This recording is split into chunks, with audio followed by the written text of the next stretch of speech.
Just one last player I got to know about is Mark Andrews. Lamar's really going to work the ball to the outside more. That I don't think that's a 1 week thing. I think Sammy Watkins and Hollywood are going to have pretty good seasons.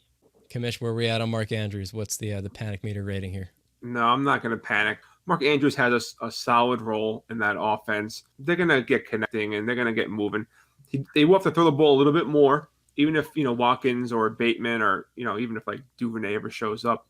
There may be some room for another guy to have some fantasy value. So I am not panicking. If you haven't drafted another tight end later on, a John O. Smith type, yeah, maybe you can sell, try to sell high on a Mark Andrews to fill other needs. If you're that concerned, if you have a good backup, but otherwise keep rolling with him and he'll come around.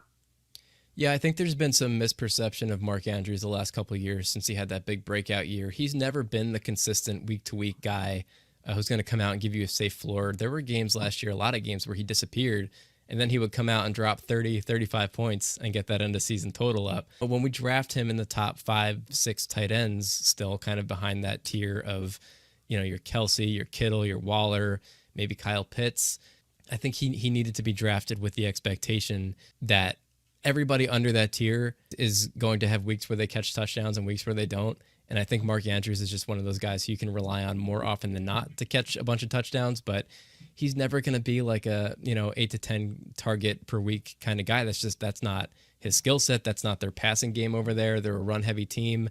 They've led the league in rushing attempts for, I think, the past 3 years. So it's a small pie to begin with. I think Andrews is still an important part of that offense. I wouldn't panic. I think it's just, again, understanding that this is kind of part of the package that you drafted when you got Mark Andrews. He's a guy with higher upside than most tight ends, but he's not going to be that regular integral part of the passing game like a Darren 19 targets Waller every week. It's just not going to happen. But when it's all said and done, he's still going to be in that kind of top 5, 6 finish range.